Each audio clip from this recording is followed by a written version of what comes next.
Buenos días, pues gracias también a la Fundación nuevamente y a Gustavo por el privilegio de poder moderar esta mesa de discusión en este momento. Realmente en estos 2 días ha habido un montón de, una gran cantidad de temáticas específicas generales que a todos nos importan, muy interesantes y que nos sugieren muchas reflexiones generales y específicas. Yo quiero hacer más que un breve resumen, un hilo conductor con varias cuestiones que me han llamado la atención y que a lo mejor habría querido completar o comentar en su momento, y de algunas de ellas derivarán algunas preguntas específicas a los ponentes que han participado en estos encuentros. Y por supuesto después entiendo que pueden participar todos quienes lo deseen. Como no veo en este momento a Gloria Lago, voy a comenzar por otro lado. Iba a comenzar por la parte final, que ha sido una de las partes finales, la intervención de Gloria Lago. Se habló de las lenguas criollas, creo que fue la profesora Nicole, ¿verdad?, que habló de todo ello, y es una cuestión muy interesante porque el español ha producido muy pocas lenguas criollas por causa de su unidad. Es que hay una relación directa con todo ello, muy pocas lenguas criollas. Sin embargo, el francés, el portugués o el inglés, el famoso Pidgin English, el creol en Haití, el papiamento en Curazao, también el criollo caboverdiano y el criollo de Guinea-Bissau son lenguas criollas derivadas de estas lenguas, ¿no?, del portugués, del inglés y del francés. Es cierto que la presencia imperial española estuvo muy asentado en grandes territorios continuos. Es un imperio continuo, en general, evidentemente con archipiélagos como Filipinas que están fuera del bloque continental americano, etc.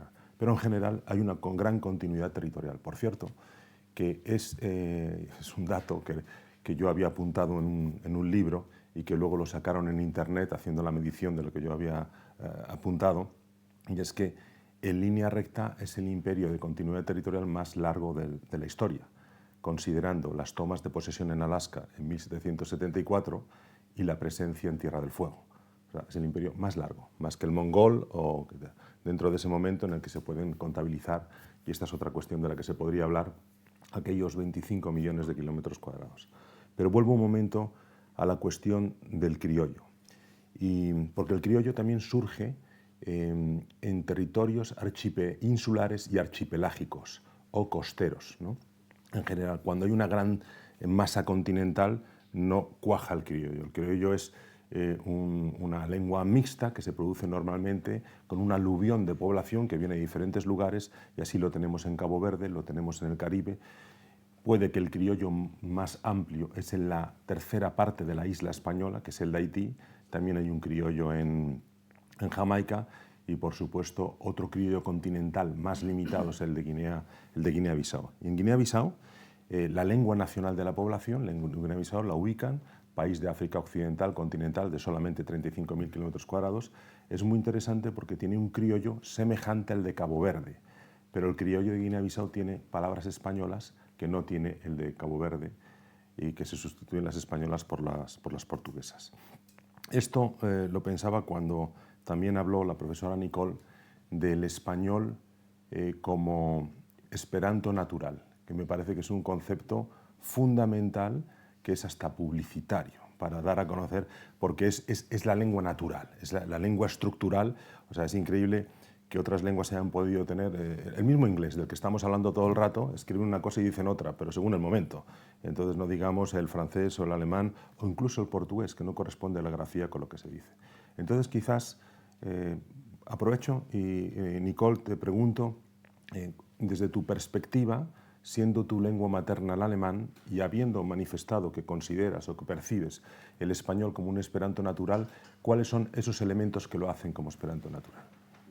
Muchísimas gracias. En primer lugar, creo que la función del español es una función, o sea, ya como lengua de imperio, como hemos dicho, es esta función pragmática de ser fácilmente aprendible, y por eso cuando Nebrija hace las normas, hace coincidir una cosa de la cual presume mucho el esperanto, que el grafema coincida con el fonema, que se escriba de tal manera como se pronuncie, ¿vale?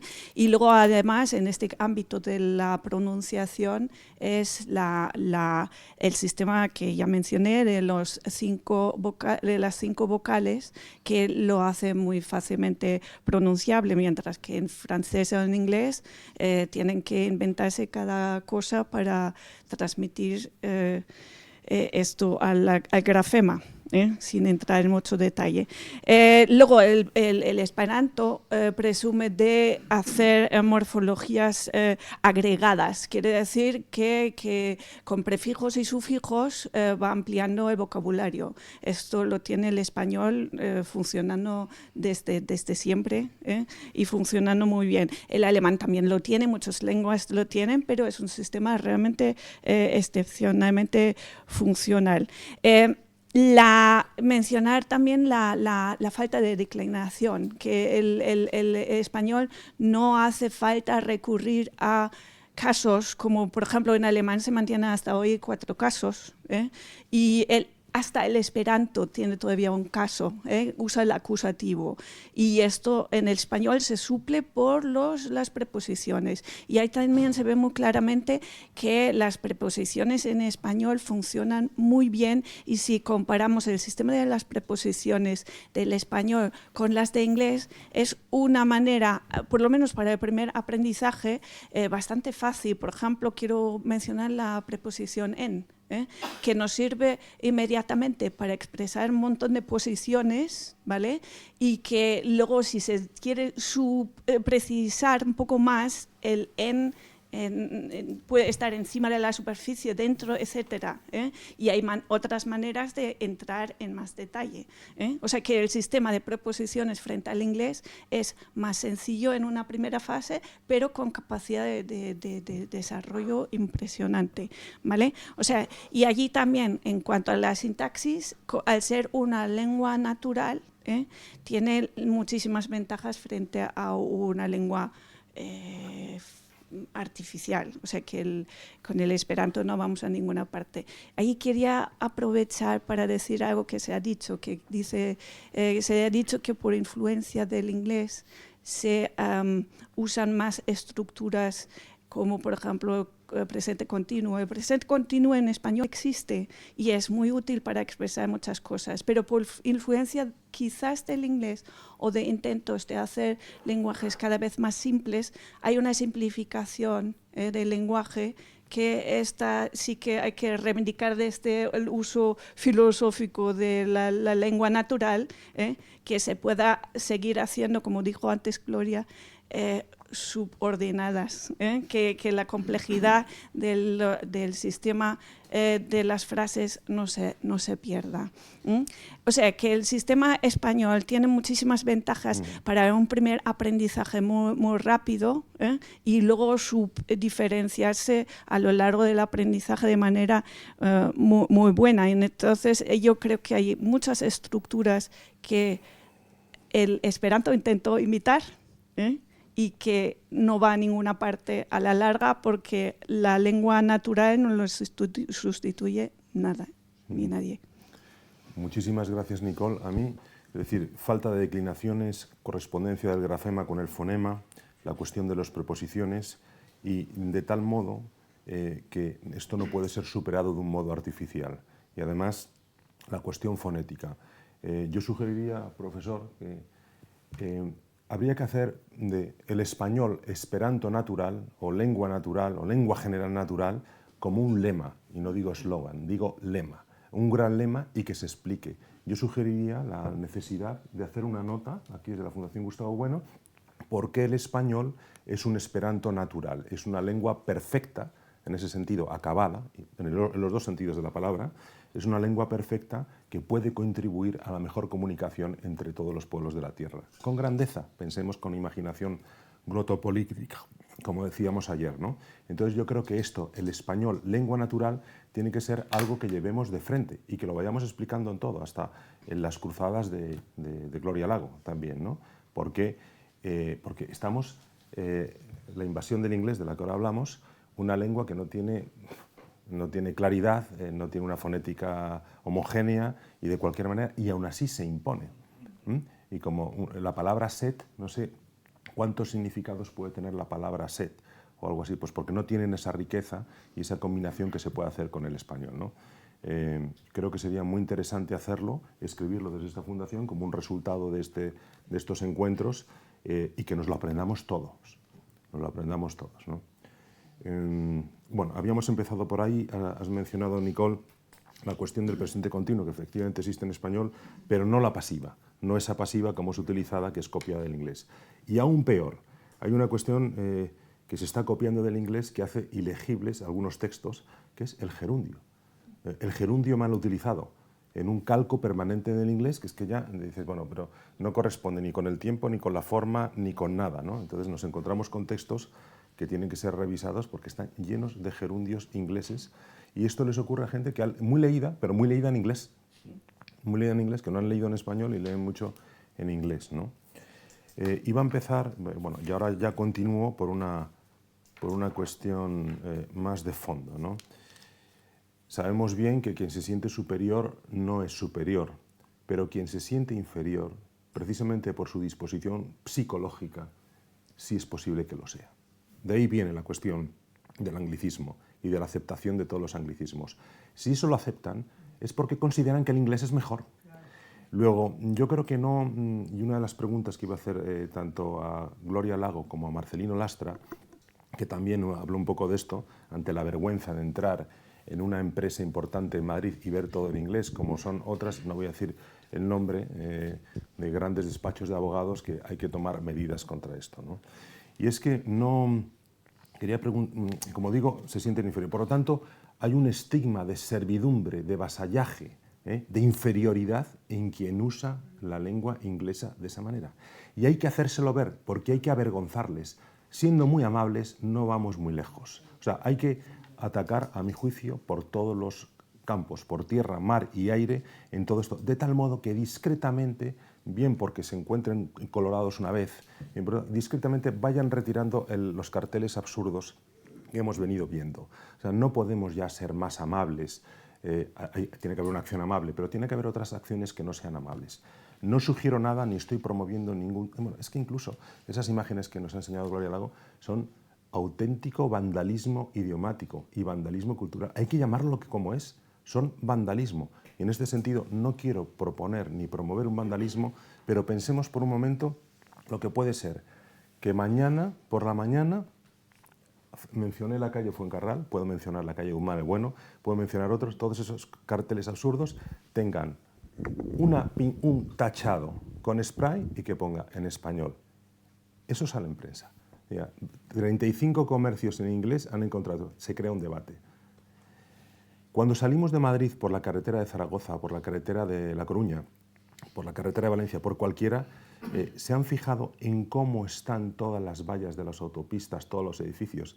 ¡Qué vergüenza! O sea, realmente, graffiti, por cierto, no sé si es un latinismo o un anglicismo, pero es una pintada vandálica, está todo lleno de pintadas vandálicas que no dicen nada. Afortunadamente no dicen nada, pero algunas ya peligrosamente te ponen una palabra inglesa en medio de tierra de campos, destruyendo la imagen de un antiguo bardal, que es una edificación de barro donde se guardaban los aperos, ¿no? Creo que hay que ser más expeditivos y hay que inventar otras acciones. Entonces yo le preguntaría a Gloria Lago y a Marcelino Lastra, que han tratado esta cuestión, Gloria más ampliamente, Marcelino más específicamente, ¿qué más se puede hacer aparte de reconocer que es, y de mandar una carta y de todo eso? Pero ya sabemos lo que pasa cuando se manda una carta. Es que eso no hay que avergonzarlos.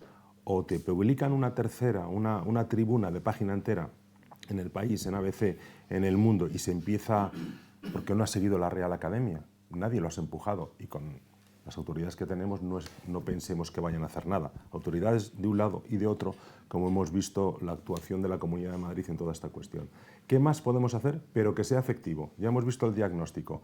Está afectando, como me contabas, Gloria, algún día, a cómo entienden los jóvenes ya no saben cuál es la palabra en español, en algunos casos, porque la han aprendido directamente en inglés. Esto es una vergüenza, esto es una servidumbre, es una humillación. es una humillación y esto no se puede permitir, no se puede permitir. Y yo creo que hay que ser beligerantes y poco amables en este sentido, pero es mi opinión.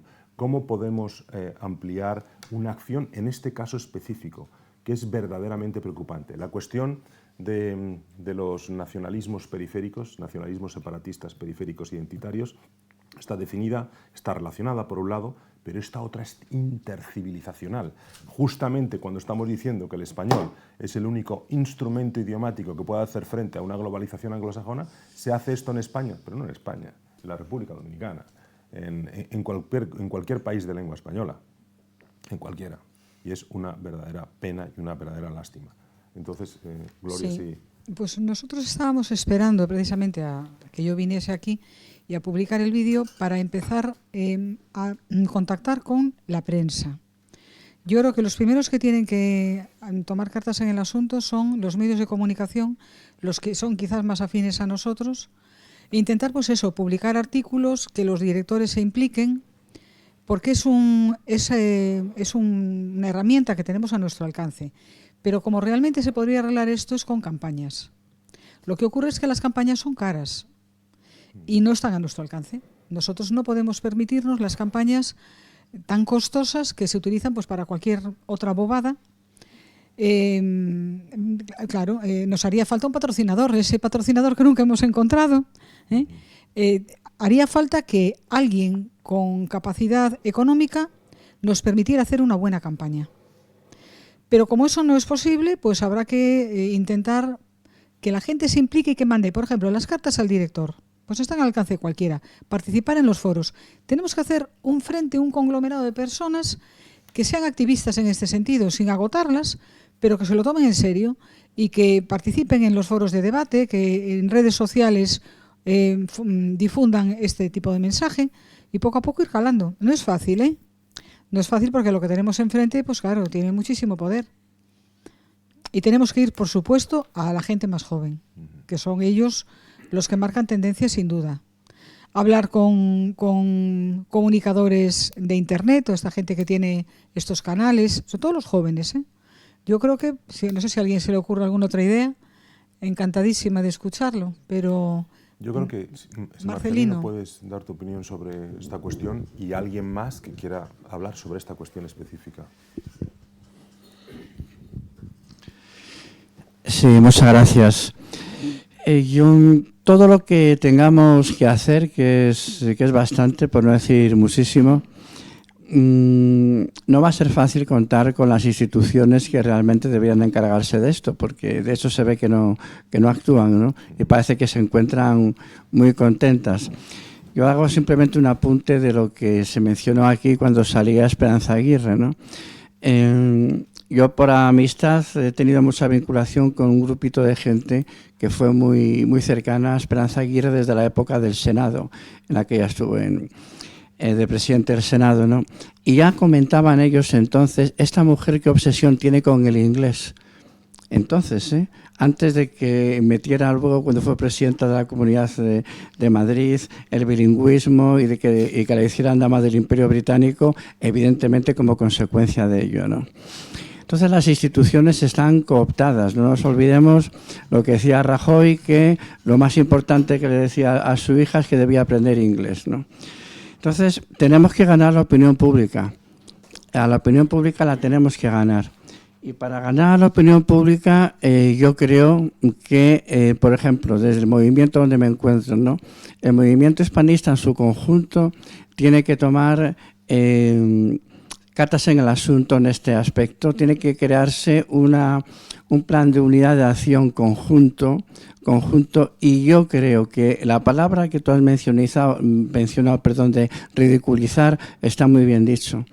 O sea, esta gente tiene que sentirse que son tontos.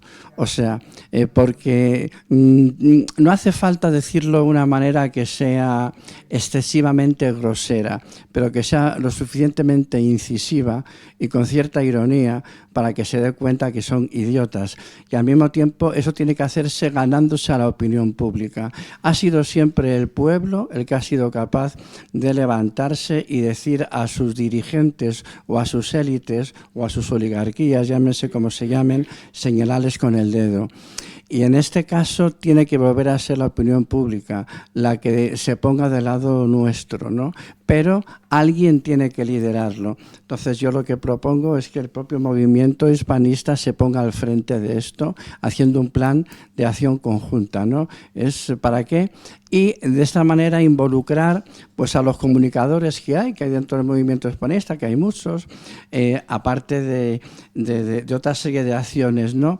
Pero la opinión pública es la clave. Para mí, la opinión pública es la clave y la ridiculización ante la opinión pública de esta gente, sin tener ningún temor a mencionar establecimientos, marcas y personas. No pasa nada. Porque de alguna manera hay que decirles, no os dais cuenta de que sois tontos, no os dais cuenta de que estáis atacando a vuestro propio ser, o sea, os estáis atacando. Yo creo que la cuestión es esa. Evidentemente hay que sentarse y hay que perfilarlo, pero es opinión pública desde las entidades sociales, entidades cívicas, que estamos ahí en un nivel intermedio o intermedio bajo para a partir de ahí lanzar el mensaje. Estabas comentando el tema de las pegatinas. Nosotros tenemos unas pegatinas que yo lancé pensando que no iban a tener mucho éxito y sí lo están teniendo, que la gente las está poniendo, esto se está grabando, ¿no? Bueno, la gente las está poniendo cuando ve un rótulo en lengua solo cooficial, ponen la pegatina. Nosotros se las entregamos gratuitamente y la gente las pone y cada vez más. Tenemos que buscar un buen lema para hacer la pegatina sobre esto. Pero hay que ser muy cautos porque hay mucha gente joven que esto no lo ve como nosotros. Entonces hay que hacerlo en dos fases. Primero, que entiendan que eso no está bien y después decirles lo que hay que hacer. Y en cuanto a las empresas, nosotros ya tenemos un listado. Y la primera es Inditex. En cuanto saquemos el vídeo, vamos a por ellos. A ver. Muy bien. ¿Alguien quiere decir algo al respecto de esta cuestión? Y me encanta el lema lengua natural. Es buenísimo. Es otra cosa. Pero también nos puede valer. Es el español esperanto natural. Lo malo es que hoy día, ¿cuánta gente sabe lo que es esperanto? No, pero el término natural sí que me gusta. Habría que traducir esperanto, porque hoy no saben lo que es esperanto. Esperanto es una rareza que viene de aquel doctor. Habría que el español, la lengua natural, por ejemplo. O sea, o tu lengua natural. La lengua del planeta, la lengua del mundo. La lengua natural internacional. Hay que encontrarlo algo así. Evidentemente, pero lo de esperanto me gusta mucho a mí también. Pero esperanto...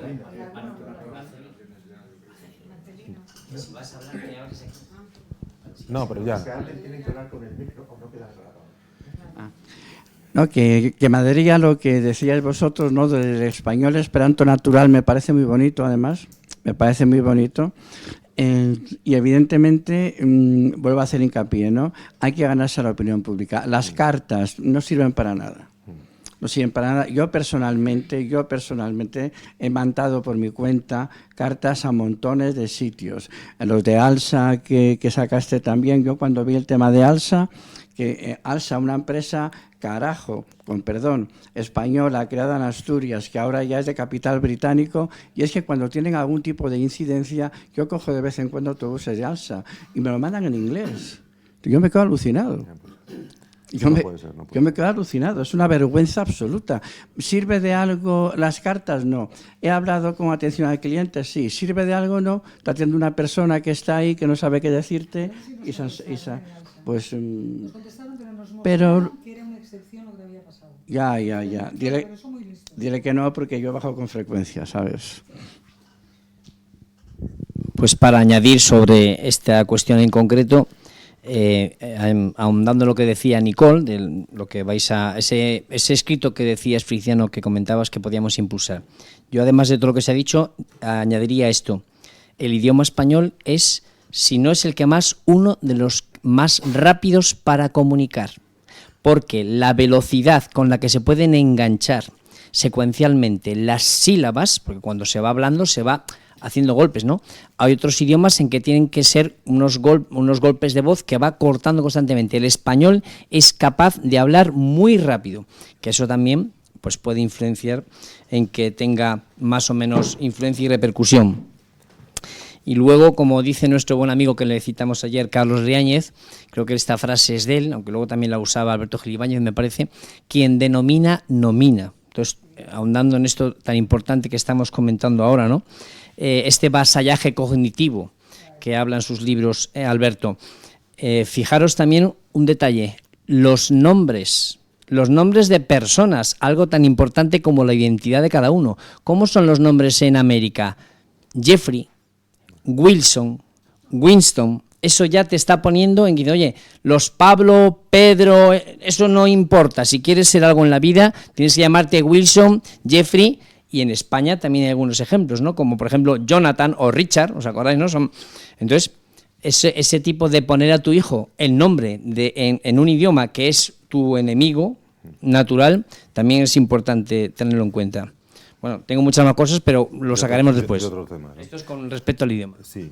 No, la cuestión de los nombres propios es muy delicada porque toca la identidad de las personas y las personas no tienen la culpa de haber sido bautizadas como Jessica o Kevin Costner de Jesús. Pero revela eso, revela una falta de cultura y una falta hasta de estética. Y eso se ve en muchos países hispanoamericanos que han sido colonizados en todos los sentidos por los Estados Unidos, ¿no? Eso lo vemos ahí, pero ¿qué le vamos a hacer? Eso es muy delicado, porque aquí toca a las personas y todo, pero puede ser que en generaciones posteriores veamos algo diferente. Y hablando precisamente de la cuestión de los Estados Unidos, donde hay tantas luces y tantas sombras, y Paco Cao nos ilustró ayer sobre ello, considerando el estado de situación y ya la capacidad instalada, porque el español no es una lengua hablada por 3 millones de personas, que pueda ser barrida con unas acciones políticas, culturales, educativas en los Estados Unidos. Considerando el punto al que hemos llegado, ¿es posible revertir esta situación de acoso y ataque al español y a lo hispano? ¿Y cómo? En este momento. Le pregunto a Paco Cao.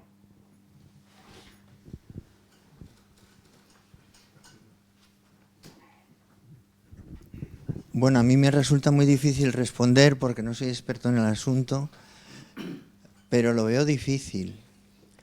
No obstante, la pujanza de la comunidad hispana es tal que yo tengo esperanza en que en un futuro, tal vez no inmediato, pero sí no muy lejano, el español se asiente de tal manera que culturalmente le haga frente al inglés. Es mi única contribución, no puedo decir más. ¿Alguien quiere decir algo sobre esta cuestión? Entonces, ¿le puedo dar el micrófono? Tomás. Es que venía viajando. Bueno, pues nada. Pero vamos, que no tengo inconveniente en cederla. Pues Acércate ahora resulta que acércate al micrófono, por favor. Que son dos cosas sobre las que quisiera decir algo, ¿no? La primera de ellas es sobre el sintagma lengua natural, que ha sonado aquí con fuerza y hay que decir algo al respecto. Yo sé que esta propuesta pues está fundada en un sentimiento noble, eso yo no lo dudo en absoluto, pero tiene complicaciones filosóficas, vamos a llamarlo así.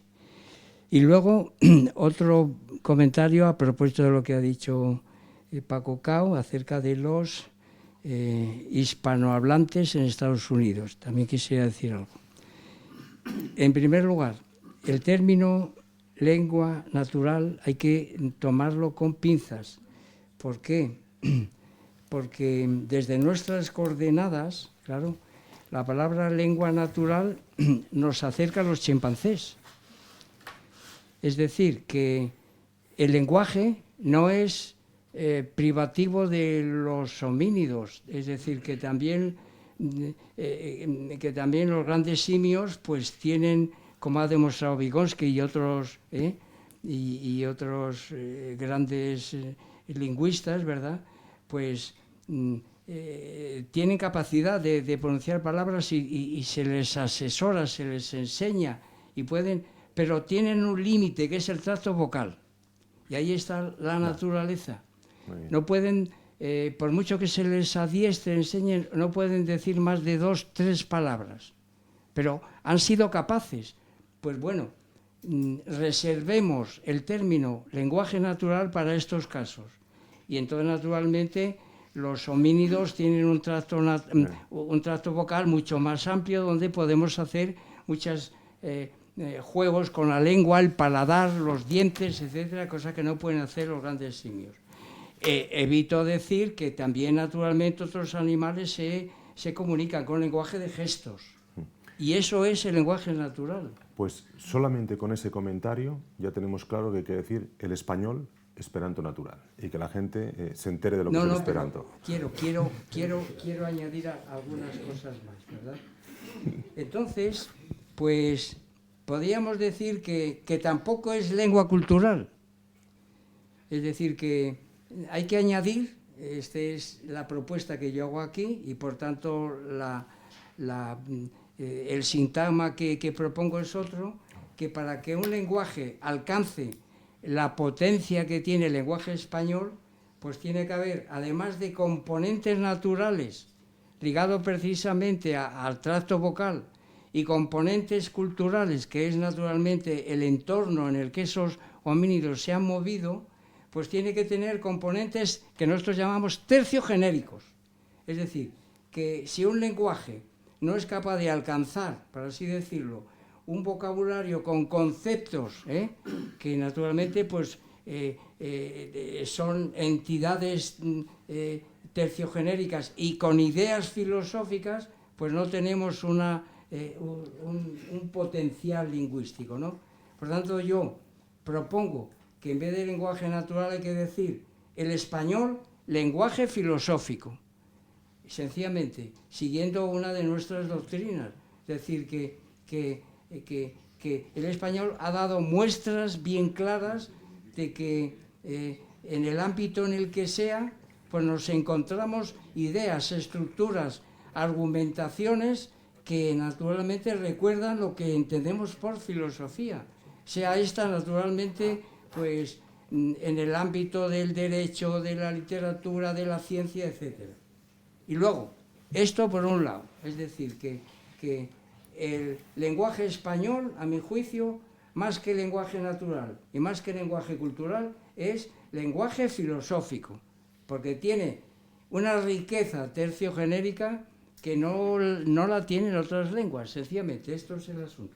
Y finalmente, el otro asunto que se ha suscitado aquí, con respecto a ver qué le parece a Paco Cao, que a mí me encantó lo que dijo el otro día, me gustó y quiero dialogar con él, a ver qué le parece esto, ¿verdad? Que él lo conoce mucho mejor que yo, ¿verdad? A mí me parece que el uso del español en los Estados Unidos se puede convertir, como se ha hablado precisamente de ese futuro, los hispanos, esa comunidad hispánica que naturalmente se ha instalado en los Estados Unidos y que hablan español, se ha convertido en un poder ascendente, que decimos nosotros, totalmente, hasta el punto de que los poderes descendentes tienen que admitir esa lengua. ¿Y dónde lo veo yo? En las elecciones. Los candidatos hacen mítines en español, se esfuerzan en hacerlo. ¿Por qué? Porque se han dado cuenta de que hay una fuerza ascendente que está pidiendo pues, que el español tenga más juego allí en los Estados Unidos. Y entonces a mí me parece que esta es una perspectiva donde si por un lado nuestro imperio pues, se ha apagado, sin embargo la lengua se ha encendido hasta el punto de que se puede convertir en un vehículo importante de un poder ascendente que los Estados Unidos tiene que tener muy en cuenta. Y a mí me parece que una muestra de ello es la preocupación que se toman los presidentes en ganarse el voto de los hispanos, es que les va en ello. Es decir, los presidentes pues saben que hay poblaciones cuyos votos son fundamentales para poder gobernar. Y esto es lo que nosotros llamamos una fuerza ascendente, que la tiene que tener en cuenta. A ver qué le parece a Paco Cao, que es el que, bueno, pues Y ahí estaría, a mi juicio, una posibilidad de nuestra lengua.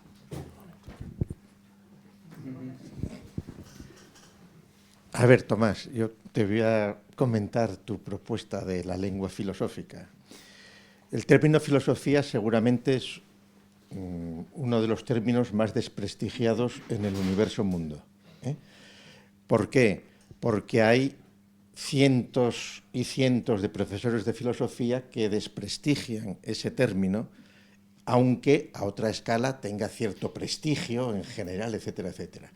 Si se utiliza, tal como tú lo has dicho, primero, otros gremios lo van a considerar una perspectiva gremial, aunque yo esté de acuerdo contigo perfectamente desde nuestras categorías, pero no es un eslogan o un sintagma que pueda tener un éxito comercial o que llame la atención.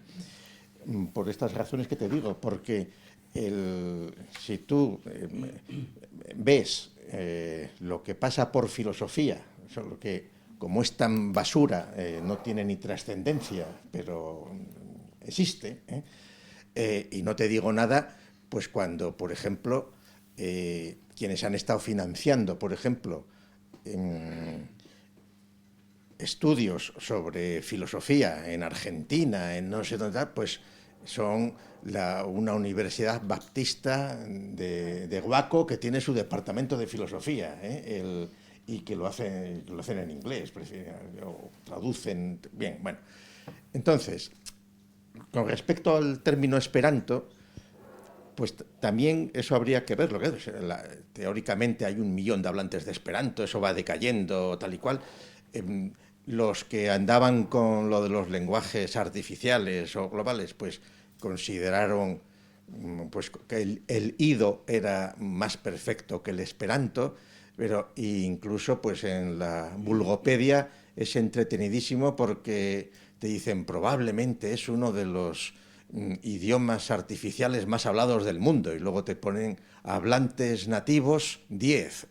Claro, sí que, por ejemplo, fue hablante nativo de esperanto Soros, Es decir, porque él ya creció en un entorno familiar que se pudo presentar como nativo de esperanto, porque solo ya lo curaron allí, pues de la misma manera, qué sé yo, que a los, ¿cómo se llama? A Bill Gates, pues ya nació en un entorno pues proclive a favorecer la eugenesia y el suprematismo racial, etcétera, etcétera, por su tradición familiar, y eso trae sus consecuencias, por ejemplo, en las políticas que tienen en África, etcétera, problemáticas. Entonces, es decir, que el asunto hay que darle 2 vueltas porque no es tan sencillo, y lo que sí estoy de acuerdo es que lo que se quiere transmitir es que el español frente al inglés y frente al chino, que son las lenguas universales, o bueno, no universales, más habladas, pues, no tiene, que es el inglés en realidad, el único, porque lo otro eso ya se ha dicho, es decir, que no se habla más que en un país, etc. Pero digo por las dificultades intrínsecas del alfabeto y estas cosas. Bueno, frente al inglés, ahí hay que ir pues seguramente a otro tipo de calificativos, que puede ser, por ejemplo, la lengua global o por esta vía. O sea, no querría abrir aquí un vamos, debate sobre ello, pero hay que pensarlo. Hay que pensarlo tranquilamente. Si yo preguntase ahora, ¿qué tal el español, un lenguaje natural? Entraríamos en otra disquisición sobre qué es el lenguaje y qué es la lengua, pero hay que pensar algo para dar ese impacto, ¿no? Que se entienda que es la lengua más natural para la humanidad. Para que todo el mundo pueda más hablar. Cómoda, ¿no? más sencilla, más... No, espera. Apúntalo. No, hay una intervención ahí y... Es que, bueno, es que esto se corta. Voy a ser muy breve, pero tiene que ser aquí.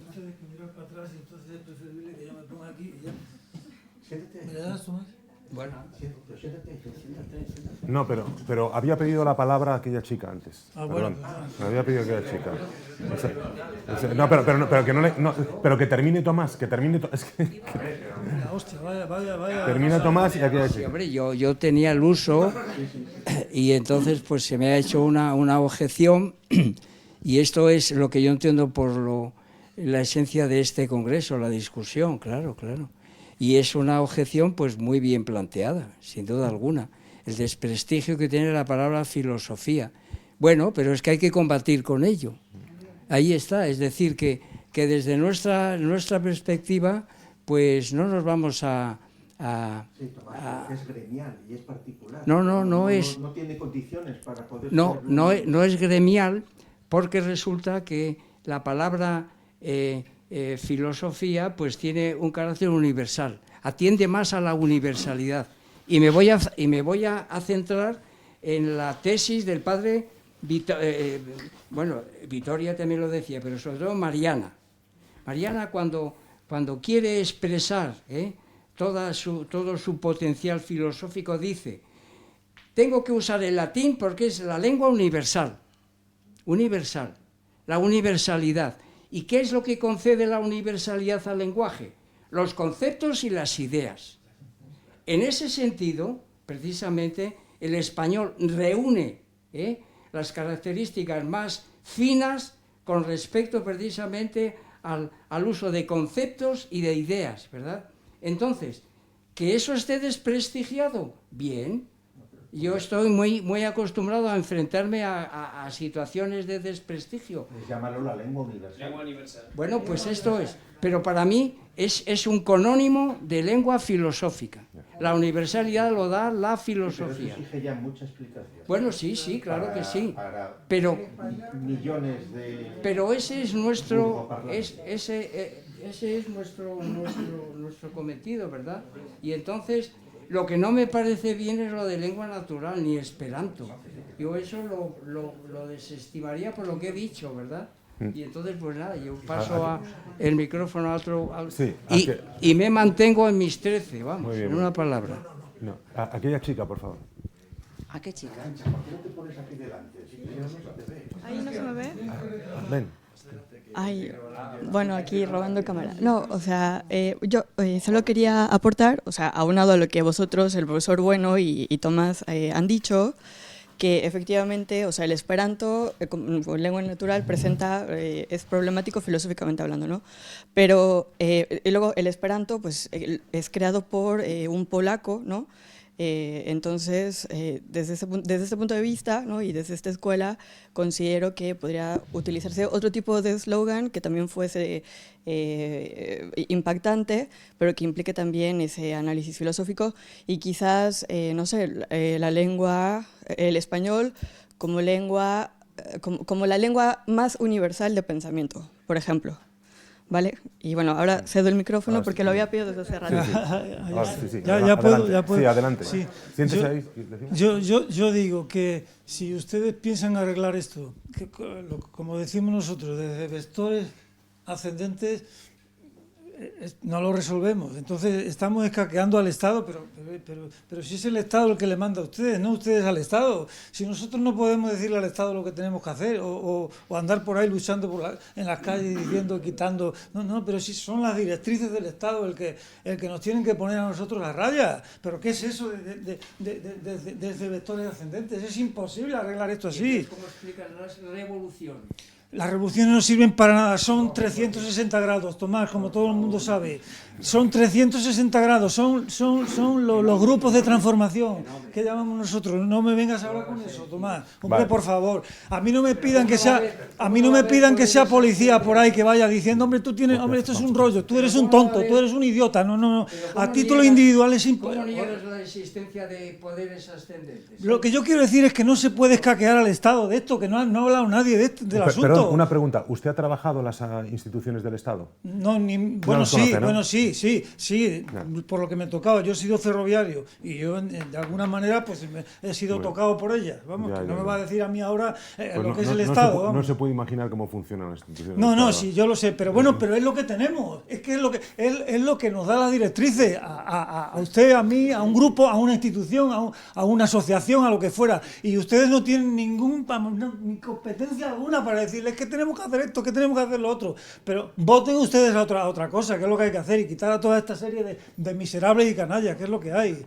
Son unos miserables y unos canallas. Miserables, lo que yo entiendo por miserable, que la síntesis es el fin de la película viridiana de Buñuel. En cuanto que pueden, saquean, roban y en cuanto que pueden. ¿eh? Hay una persona allí al final, aquel señor... No digo más. Marcelino, hay una persona allí y luego tú. Voten ustedes a otra cosa, hombre.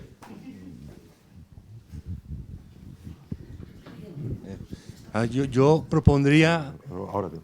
un lema de José Luis López Linares, de Canto de Vida y Esperanza, español como Canto de Vida y Esperanza, Esperanza Esperanto, pero bueno, sin nombrarlo, ¿no? Creía que iba a decir José Luis López Vázquez. Dice, No, López Linares, no, el director del cine. Eso es todo. Vale. Marcelino Suárez, por favor. No, yo tomo el micrófono para intervenir y romper una lanza respecto al argumento a favor del argumento de Tomás, porque el argumento de Tomás, no lo perdamos de vista, desde una perspectiva filosófica constituye una crítica regresiva, aunque él haya utilizado elementos de la etología, como ha hecho, no es simplemente ejemplos de la etología, ha hecho una argumentación de tipo filosófico, a mi juicio, intachable, al menos en el aspecto de la crítica regresiva al concepto de naturaleza. Eso es impepinable, porque desde una perspectiva filosófica, y en este caso desde una perspectiva racionalista como es la nuestra, el concepto de naturaleza es un concepto muy problemático, que proviene de la tradición, por una parte germana y por otra parte anglosajona. Y entonces se está imponiendo constantemente, y entonces voy a utilizar un concepto que es un concepto que se utiliza mucho en educación. Supone, para no decir la palabra ideología, supone una suerte de currículum oculto ontológico, introducir en un eslogan, por muy bien que quede, el concepto de naturaleza. Por eso el lenguaje natural es muy peligroso y por eso Tomás se opone, porque aparentemente y en relación con nuestra buena voluntad de proteger el español, podemos introducir, al meter el concepto de lenguaje natural, podemos introducir compromisos ontológicos que no estaríamos dispuestos a asumir. Digo, y este aspecto crítico regresivo es intachable, aunque en el aspecto progresivo, ya ha dicho Gustavo Bueno lo que opinaban, y entonces hay que aceptar el argumento del aspecto regresivo, progresivo. Pero en el aspecto crítico regresivo que ha dicho Tomás, es el fundamento que él tenía detrás. Y eso es muy importante tenerlo en cuenta. Bien, esto es el primer aspecto por el que quería participar. El otro aspecto que quería comentar es el siguiente. Hablar de comunidad hispánica, cuidadito también, porque estamos introduciendo el concepto de comunidad, que es un concepto de Tonis que se enfrenta al de sociedad, comunidad-sociedad. Tonis, cuando estableció el concepto, se basaba en la terminología alemana Gemeinschaft y Gesellschaft. El Gemeinschaft es la comunidad y el Gesellschaft es la sociedad.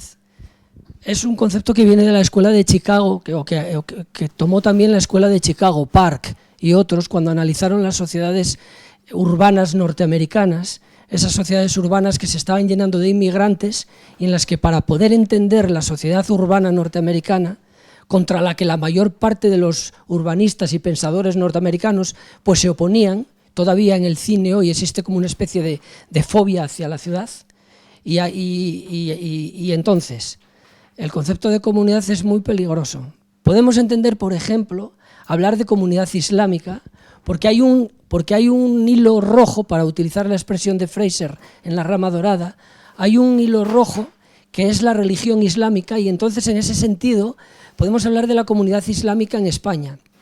Pero hablar de la comunidad hispánica ya es diferente, salvo que presupongamos el catolicismo. ¿Por qué? Porque la comunidad, esa llamada comunidad hispánica, no es tal comunidad, aunque hablen el español. ¿Por qué? Pues porque cada uno proviene de un estado ya conformado, y entonces con rasgos culturales diferentes, aunque no completamente opuestos. Entonces hay que enfocarlo de otra manera esto también, porque si no estamos mezclando. ¿Y esto? ¿Por qué digo esto? Porque aquí el fundamento es otra cuestión de tipo ontológico, que nos lleva al concepto de totalidad, porque la Gemeinschaft y la Gesellschaft, pues lo que están teniendo detrás es la totalidad atributiva y la totalidad distributiva. Y entonces, este es el problema. El problema es un problema ontológico que hay detrás y que hay que tener en cuenta. Entonces, no es tan fácil hacer los eslóganes, hay que meditarlos mucho. Como dice Feliciano Álvaro Durantes, hay que meditarlos. Desde luego que habrá que hacer eslóganes, pero que no es una cosa que se pueda decidir. Aquí lo que estamos haciendo es una suerte de tormenta de ideas, pero hay que ver de qué cuestiones ontológicas y qué cuestiones pragmáticas están por detrás, para que estas cosas se hagan bien y con paciencia y no de forma apresurada. No sé si me entienden. Sí, sí. Bueno, pues eso. Sí, Tomás. Pero, un paréntesis, evidentemente hay que pensarlo muy bien, esto es una tormenta de ideas y hay que encontrar el sintagma adecuado. Pero también quiero decir, esto es una cuestión más, perdonad la palabra, propagandística. Es decir, no podemos cogerlo con papel de fumar. ¿Creéis que los anglosajones lo harían? Esta disquisición es como cuando España se preguntaba si podía conquistar, no podía conquistar, cuidaos, ofendemos. Lo que tenemos que ser es incisivos y que se entienda perfectamente. Y a lo mejor no es perfecta filosóficamente el sintagma que proponemos, pero tiene que ser efectivo y que tenga... hay que pensarlo bien. Aránzazu hizo una fórmula bastante adecuada, creo, pero habrá que seguir estudiando. Sí, Tomás, ¿qué decir? sí, hombre, porque es que la intervención de Marcelino es muy interesante y obliga naturalmente a dialogar con él. Te agradezco lo que has apuntado y el problema que tú ves en el uso de comunidad hispánica no ha sido una cosa que se me haya ocurrido a mí, lo he sacado de don Gustavo. Don Gustavo lo dice con toda claridad, en España frente a Europa. De todas las maneras, tienes parte de razón en lo que dices, verás, porque no queda más remedio que leer este pequeño fragmento, lo iba a hacer en la exposición. En España frente a Europa tengo la versión de Alba editorial, el último capítulo, ¿qué queda tras el naufragio de los grandes imperios? Y entonces a esta pregunta contesta el propio Gustavo. Lo que llamamos historia del género humano puede en cierto modo considerarse como la enumeración de la docena escasa de los grandes imperios universales ya derrumbados, pero cuyos escombros siguen flotando en el océano antropológico como cúmulos de humus sobre los cuales crecen los imperios presentes. Está refiriendo a Estados Unidos, claro, entre otros, que en su día también se derrumbarán. Y añade, el imperio español desapareció hace 100 años, pero queda flotando como comunidad hispánica, no solo lengua, comunidad, porque esto es una entidad antropológica que tiene también que ver con el eje angular y con el eje radial, Comunidad hispánica, y esta es ya una alternativa real al islamismo tercermundista y al protestantismo capitalista. Podría significar muy poco en relación con las cuestiones que conciernen a la humanidad. La condición de ser español, cuando se toma en sí misma en absoluto, ¿acaso? Porque lo importante de la identidad hispana no reside tanto en su modo de ser, ese texto se ha leído aquí, cuanto en su modo de estar. Y la identidad hispana, siempre continuamente hablando de esto, ¿no?, de las otras alternativas disponibles, como para poder transformar su condición en una plataforma privilegiada para promover programas dignos de ser llevados adelante. Es decir, que no duda don Gustavo en utilizar esa expresión, comunidad hispánica, y nada, decir que esto es lo realmente importante de este congreso, estas discusiones, que es lo que tenemos que propiciar. Y yo le devuelvo el micrófono a Marcelino por si quiere añadir algo. Marcelino las trae, Sí, si me permitís, y me has quitado parte de la idea muy bien planteado como propaganda, ¿no? Me voy a poner el gorro de algo que me he dedicado muchos años de mi vida, que es a la mercadotecnia, ¿no? Entonces creo que es el tema en clave, ¿no? En los últimos días ha habido un mensaje muy corto dicho por una persona extraordinariamente popular que dijo: tienen 4 meses para aprender español. Eso lo dijo Bad Bunny, referido a que iba a cantar español a la Super Bowl, ¿no? Ese mensaje, el impacto que ha tenido en la comunidad puertorriqueña ha sido brutal. Y no digo en Estados Unidos, que lo conocerás mejor tú, digo en la isla de Puerto Rico. En la isla de Puerto Rico, que nos sentimos tan orgullosos de que aguantan el idioma, yo tengo mucha relación con ellos porque estoy involucrado con el movimiento reunificacionista. Y sin embargo, los jóvenes empiezan a flaquear. Y ese mensaje tan sencillo de una megaestrella popular, de la música popular actual, ha sido brutal porque de alguna manera les ha sacudido a los jóvenes para decir: oye, esto del español quizá mola. Entonces, ¿qué sucede? Que al final, a la hora de llegar, independientemente de cuál sea el lema, cuál sea el lema en que se elija, que eso es algo que se tiene que madurar, en fin, elegir el lema, lo fundamental es a quiénes queremos llegar, qué es lo que queremos conseguir, y a la hora de los medios, yo decía al principio la opinión pública, pero que es fundamental, pero ojo, ha habido campañas en relación a la lengua que fueron tremendamente efectivas. Una de ellas la hizo Juanes hace años, lo comentaba el otro día yo en la ponencia, cuando dijo canta en español. Y fue uno de los que nunca quiso cantar en inglés junto con Luis Miguel y otra serie de cantantes, ¿no? Este tipo de acciones son tremendamente importantes porque además llega a los jóvenes. Llega a los jóvenes, ¿no? Como herramienta, no como a la hora de seleccionar. Luego ya la elección de lo que es el lema en concreto, evidentemente hay que madurarlo, ¿no? Por favor, abajo. Alberto Vasca.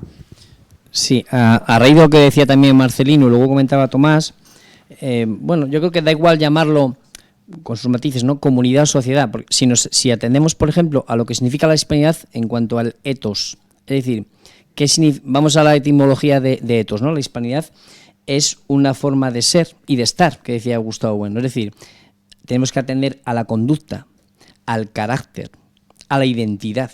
Y eso es lo que la comunidad hispana o sociedad hispana, aunque esté distribuida en 21 naciones, como apuntaba Marcelino, ya hemos explicado que forma parte de una totalidad atributiva y sigue manteniendo el mismo ethos para toda la comunidad.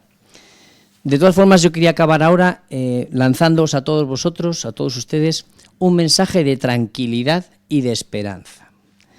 Da igual lo que hagamos, que el español va a seguir progresando. Es decir, que aunque nos propusiésemos toda la comunidad hispana a intentar desde este mismo momento a destruir el español, no seríamos capaces de hacerlo. Y eso es gracias a la potencia de Internet y del ciberespacio. Ha puesto un ejemplo muy bueno Marcelino con lo del cantante Bad Bunny. Tienen ustedes 4 meses para hablar español. Yo les voy a corroborar, voy a confirmar esto con unos datos que extraí la semana pasada. Le pregunté a las distintas inteligencias artificiales cuánta gente ve Internet, en este caso canales de YouTube, en español. O mejor dicho, ¿cuántos canales hay? Y le puse como varios parámetros, uno de ellos era la cantidad de suscriptores. Tenían que tener más de 100.000 suscriptores. Me hizo un estudio durante varias semanas, varios días, ya saben ustedes, he explicado cómo hay que trabajar con la IA, y resulta que en YouTube, en inglés, hay entre 50.000 y 60.000 canales, no es tanto, cuyo idioma es el inglés, con más de 100.000 suscriptores. Claro, es verdad que puede haber un canal que tenga 150 millones, y lo ve mucha gente, pero canales en general. En español hay entre 10.000 y 12.000, una quinta parte. Eso es una barbaridad para una cosa tecnológica, vamos a decir, que han inventado ellos, ¿no? Pero que está desplegando. Y si no traje aquí los datos, pero si miramos con datos anteriores, la evolución está siendo exponencial. El portugués, lo que defiende Feliciano desde hace muchos años, la importancia de la lusofonía, iberofonía, el panimecanismo lusófono, llámenlo como quieran ustedes. En portugués hay entre 7.000 y 9.000.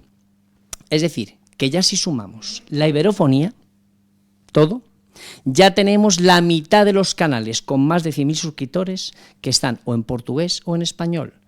Ambas lenguas son entendidas mutuamente con una reciprocidad terrible. Después, después viene el hindi y el chino, con 5.000, 7.000, y se mete también el ruso, con 4.000, 5.000 canales. Entonces, esto ya solamente nos augura un buen futuro para el español. Esto es imparable. A no ser que haya una debacle mundial, una guerra, y se vaya la tecnología a tomar vientos, esto es imparable. O sea que por eso quiero lanzarles a ustedes un mensaje de tranquilidad. Gracias. Y además yo creo que está enlazado con algo que se habló ayer, que más allá de las nuevas tecnologías, de lo cibernético y de lo digital, el español tiene una fuerza extraordinaria que nos supera a nosotros mismos. Y gracias a que esto existe, el español resiste, ¿no? Sí, nada, Lago. muy brevemente. Yo diferenciaría, Tomás, entre lenguaje y lengua. Lenguaje como capacidad de comunicación que tienen incluso las abejas con sus feromonas. ¿Perdón? Es que tengo que desmontar todo el chiringuito. Diferenciaría entre lenguaje y lengua. Lenguaje como sistema de comunicación que tienen incluso los animales, efectivamente, las abejitas con sus feromonas, sus zumbidos y sus bailes, y la lengua, como ya un sistema estructurado de otra manera, ¿no? En cuanto a la persona que salió antes, que a mí me impactó bastante, porque me recuerda a mí misma en algunos momentos, es normal que a veces nos desesperemos. Cuando Frediano me preguntó hace un rato qué se podía hacer, yo me sentí fatal porque era consciente de que estaba hablando y estaba haciendo tonterías, porque no estaba proponiendo nada real, y es que es muy difícil. Pero lo que no podemos hacer es no hacer nada. Pensemos qué ocurrió con la hispanidad. Hace 5 años prácticamente no se hablaba de esto. Y ahora pensad la cantidad de entidades que hay, la cantidad de movimiento, de publicaciones. Pues eso es lo que cuenta. Hay que empezar. Y el hecho de que estemos ahora debatiendo pues simplemente un lema ya es importante, porque nosotros somos personas, muchos de nosotros, que estamos en contacto con grupos más grandes y podemos extenderlo. Por lo tanto, yo lanzaría un mensaje de esperanza. Y por último, una petición. Si finalmente se descarta la palabra natural, me la pido para mi asociación. Porque a nosotros nos viene muy bien para contraponerlo a lengua propia. Entonces, tenemos un lema que es español, lengua de libertad, que nos funciona muy bien cerca de los colegios. Y necesitábamos en lengua natural en contraposición a esas lenguas fabricadas y a las lenguas, bueno, pues que de alguna manera se erigen como la propia de todo el mundo. Bueno, tu lengua natural es el español, y el que la tenga como natural, que reflexione sobre ello. O sea que si a Frediano no le importa, me lo pido. Es que yo creo que es demasiado importante la natural y debe ser un lema general. Por ejemplo, el español, lengua pues entonces, natural para la comunicación universal. Vale, algo pues, así. Pero pues entonces me lo quedo, si no lo vais a usar. ¿Eh? Sí. No. Yo creo que natural tiene que ser. ¿Qué tiempo tenemos, Gustavo? Y si no, ya surgirá otro. Ya surgirá otro. Tomás. Sí, ahí tienes, Tomás. Sí, por alusiones, ¿verdad? Tres cuestiones. La primera, esa puntualización que ha hecho Gloria es muy aguda, muy fina, pero es que se sobreentiende en lo que yo he dicho, mujer. La palabra, tú distingues entre lenguaje y lengua, pues claro, aplícalo precisamente a la crítica que yo he hecho a la idea de lenguaje natural, tendría que ver, o sea, español, lengua natural, tendría que ver con el momento, podríamos decir, etológico, como lenguaje, y alcanza la categoría de lengua cuando va incorporando todo eso, o sea que no hay contradicción, claro, doy por supuesto esa distinción. Bueno, esto por un lado. Por otro lado, parece como que estuviéramos empeñados en que de aquí, pues eso, tiene que salir un tipo de mensajes que de alguna manera pues se implanten dentro de...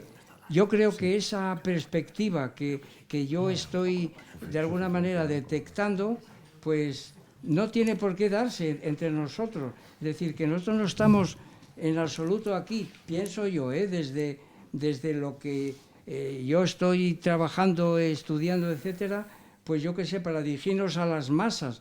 Lo nuestro no tiene por qué ser el español como un lenguaje de masas. Y entonces, pues claro, me podría preguntar, ¿el español para qué?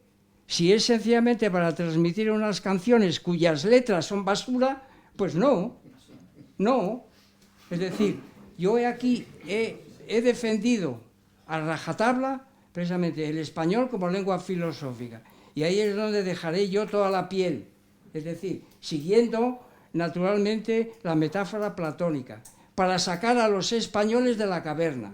Y para eso, naturalmente, se necesita ascender, salir de las simples apariencias, hacernos con conceptos y con ideas.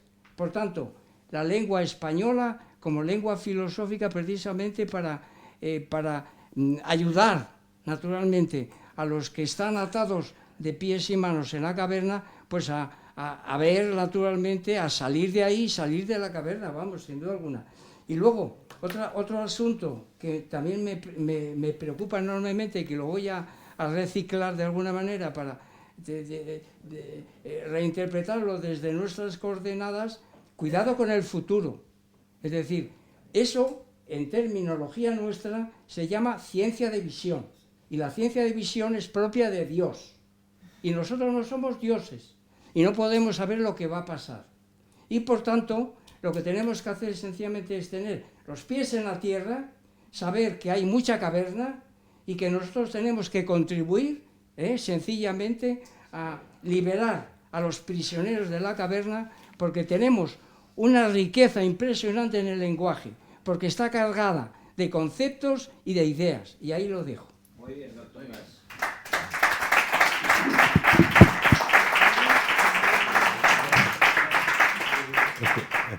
Estupendo. Seguimos con otra cuestión. Precisamente ha mencionado Gloria Lago que en los últimos años han surgido muchas asociaciones que promueven un asociacionismo hispánico, la cultura hispánica, la unión de las naciones hispanas, etc. Hay una miríada de entidades en España y en Hispanoamérica que proponen y que promueven esto. Le quería preguntar a Alberto Abascal, ¿cuál es, en tu opinión, la mejor manera de encontrar las sinergias para trabajar todos en favor del ideal de la hispanidad, del ideal que nos mueve? ¿Trabajamos cada uno por nuestro lado?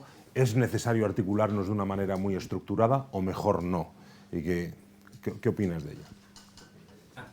Gracias. Bueno, pues te agradezco que me hagas esa pregunta, es que lo sabía porque me da pie a decir nuevamente que ya lo estamos haciendo. Desde hace 2 años, el 7 de octubre precisamente, aniversario de la batalla de Lepanto, configuramos lo que denominamos Protocolo de Santa Pola, en el cual pues esta casa, la Fundación Gustavo Bueno, fue socio fundador, como dije en mi intervención.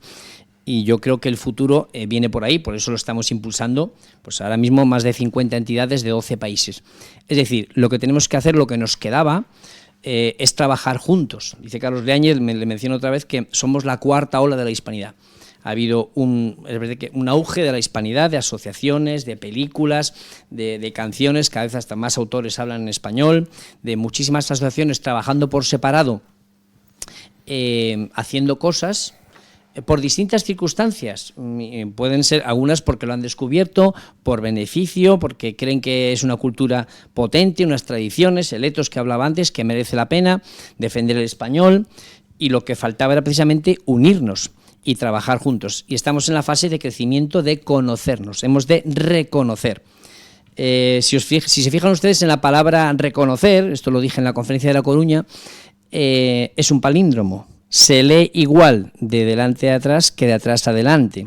No lo puedo poner gráficamente, pero si hacen un poco de ejercicio mental, la palabra reconocer se lee en ambas direcciones. Y es lo que tenemos que hacer ahora los españoles de aquí, de la península, y los españoles de allá, incluido pues dando la vuelta al mundo, ¿no?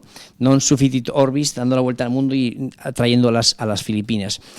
Nos tenemos que reconocer mutuamente, precisamente en esas tradiciones, en esa cultura, en esa identidad que dispuse esta mañana, porque no se ha perdido. A pesar de que se ha perdido todo lo que expliqué, sí que seguimos teniendo esas tradiciones, esa cultura, esa identidad que nos une como hispanidad. Y eso es lo que estamos ahora. Lo que necesitamos es avanzar un poco más y dar la importancia que tenemos. Y esto se enlaza con lo que decíamos antes, lo que comentabas, Friciano, de lo que expusiste, de qué podemos hacer para que el español, pues ese lema que estamos buscando. Y se puede hacer con muchísimos pequeños detalles que nunca puedes saber la repercusión que puede tener, desde la asociación o desde las ideas que pueden surgir aquí. Por ejemplo, lo comentaba antes en la entrada. Tú vas a ir a China, tienes relaciones, vas con muchas altas instituciones de muchos países. Ahora que están en la guerra, este jueves, por ejemplo, por dar algo de actualidad, este jueves se reúnen en Corea del Sur Xi Jinping,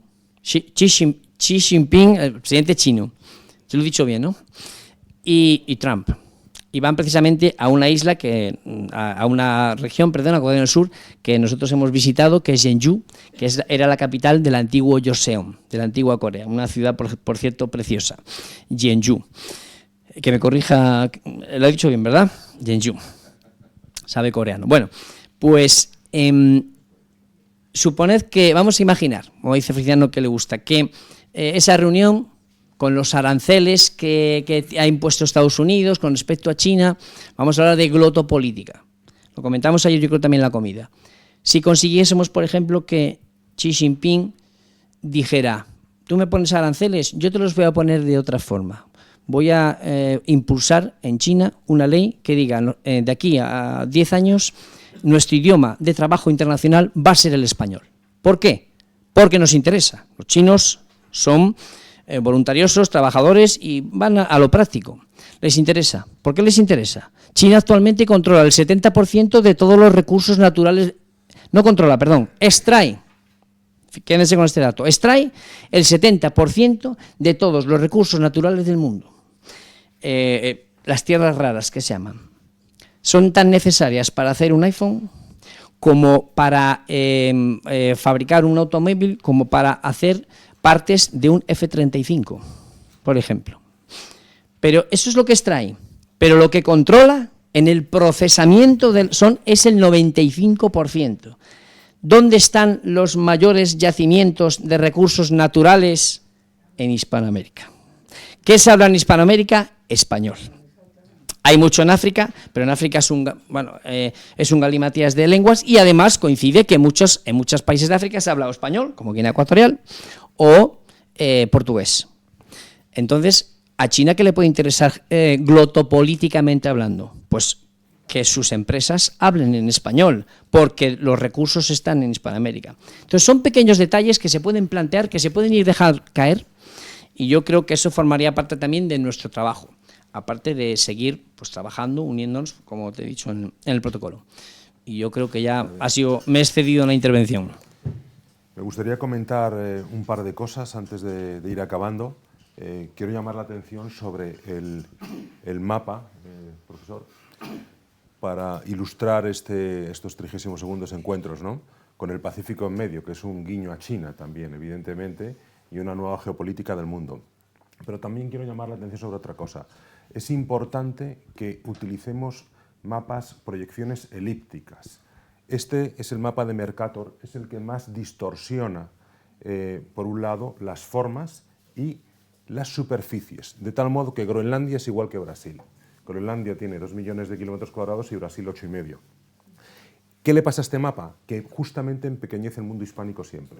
Es el que no hay que hacer. Pero bueno, yo sé que no hay ninguna intencionalidad, pero es muy importante siempre utilizar la proyección elíptica o el Weide o de algunos geógrafos que han trabajado con ella.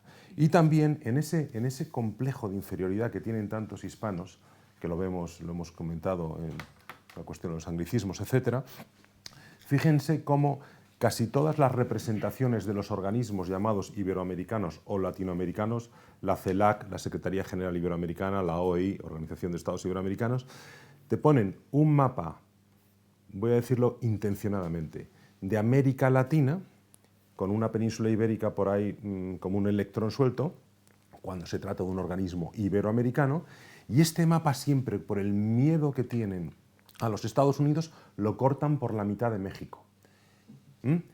Es decir, que esa América, esa Hispanoamérica, Iberoamérica, acaba siendo una Sudamérica jibarizada más una Centroamérica un poco más grande, porque no se atreven a poner el mapa, la línea, por el medio de los Estados Unidos, que es donde realmente llega la hispanidad. Hasta ahí llega el miedo y el complejo. Y esto lo he denunciado yo, la propia Secretaría General Iberoamericana, etc. Entonces yo invito a que siempre que haya un mapa, que nunca sea la proyección de Mercator. En la proyección de Mercator, hablando de la propaganda que se juegan los franceses, por ejemplo, hablábamos ayer de Canadá, y ahora mencionaré una cosa también graciosa, pues Francia va buscando a ver cómo puede parecer más importante su idioma. Entonces, como el francés es cooficial en Canadá, pues se pone a medirlo en kilómetros cuadrados, donde no tal. Pero entonces coge un mapa de Mercator que te hace Canadá 3 veces más grande que el resto del mundo, ¿no? Sin llegar a esa farsa, nosotros tenemos que, por lo menos, utilizar el mapa, la proyección cartográfica que se refiere, que es más ajustada a la forma y a las superficies de los países, que es la más justa y que encima es la que nos conviene, ¿no? Todo eso. Se ha hablado de un apunte más geohistórico, jurídico-político. A veces se dice que el español fue el imperio más grande del mundo, etcétera, etcétera. Hay que precisar esto, porque aquí digamos que todos somos cofrades y todos estamos más o menos de acuerdo en todo aquello, ¿no? Pero para ser precisos, fue el imperio, o ha sido el imperio más grande y más extenso del mundo desde una perspectiva jurídico-política española de los siglos XV, XVI y XVII, que llega hasta el XVIII, que es la de las bulas alejandrinas y la del Tratado de Tordesillas. Es decir, España no necesitaba estar en el sur del actual Chile o en el norte, en Alaska, para ser propietaria del territorio, porque lo decían las bulas y lo decía el Tratado de Tordesillas. Era su territorio. Y esto actuaba jurídicamente. Pero además, la concepción española era de mare clausum, es decir, España era propietaria del mar. Todo esto cambia con el mare liberum y cambia con la visión británica talasocrática, que quiere moverse por el mundo sin mayores problemas en todo ello. Entonces, desde la perspectiva de la soberanía positivista material de los siglos XIX y XX, el imperio más grande del mundo es el británico, porque se mide los 33 millones de kilómetros cuadrados efectivos de reconocimiento de su soberanía sobre la tierra.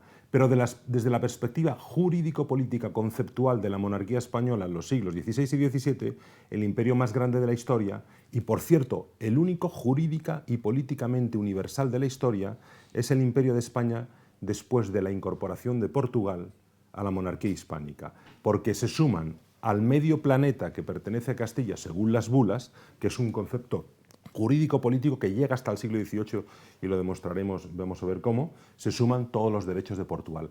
Ese es el único imperio universal que ha existido en la historia de la humanidad, el imperio de la monarquía hispánica sobre todo entre 1580 y 1668. Por eso hay autores que han dicho, hubo un momento superior a la historia de la humanidad, no lo explican del todo, que fue de 1500 a 1700. Es la monarquía hispánica universal. Cuando Arthur Phillip en 1788 toma posesión, un comandante británico, de Australia, ¿hasta dónde toma posesión de Australia en 1788? Hasta un meridiano determinado. ¿Saben cuál es? El contrameridiano de Tordesillas. Es decir, han respetado la soberanía española que decía, no, lo que decía el rey de Francia, ¿no? ¿Dónde está el testamento de Adán? Sí, el testamento de Adán no, pero lo creían. Por eso al principio nunca se acercaban a los territorios españoles. Ayer se mencionó a Menéndez de Avilés, en la Florida, ¿no? Todos los ingleses y los franceses se acumulan en las zonas de Canadá, porque al principio no se atreven a bajar a las zonas templadas, que son las que tiene España, pero más allá porque la soberanía jurisdiccional global universal pertenece a la corona de España. Llega Arthur Phillip en 1788, fijemos, han pasado 300 años, y toma posesión hasta el meridiano de Tordesillas, considerando a Gran Bretaña la heredera de España en el hemisferio de España, y dejando a Holanda el resto de Australia, que pertenece a Portugal. Holanda es a Portugal lo que Inglaterra es a España. Y entonces ahí es donde se produce la traslatio imperii entre estas potencias protestantes y la monarquía católica a finales del siglo XVIII. Pero es que además, cuando en la misma época, en 1790, aparecen unos barcos en la costa occidental de Canadá, en lo que se llama malvadamente, veremos por qué, Vancouver, y se entera el virrey de Nueva España, manda evidentemente unos barcos a capturar esos barcos británicos que se han metido en territorio español. Nunca los españoles habían estado ahí, pero era suyo. Del mismo modo que nunca habían estado en el sur de Chile, pero era también de la monarquía española.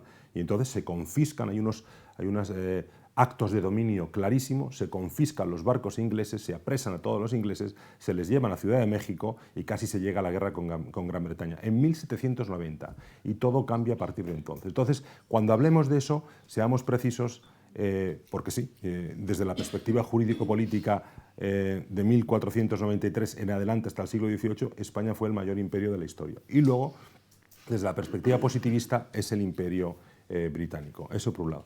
Me gustaría mencionar, profesor, que este mismo año, dentro de 2 meses, y ahora que estamos en un foro también iberoamericano y de la iberofonía, se cumplen 30 años de la constitución de la primera entidad paniberista fundada para promover precisamente esa ampliación de Iberoamérica, esa asociación de todos los países de lengua española y portuguesa del mundo, una pequeña asociación privada española en la que tuve el honor de participar, y eso ocurrió en diciembre de 1995. Estamos en ese 30º aniversario. Y creo que, si no hay mucho más que decir, y como tengo el privilegio de haber sido el moderador de esta mesa, yo creo que el lema es el español, lengua natural para una comunidad, el español, lengua natural para la comunicación universal. Muchas gracias.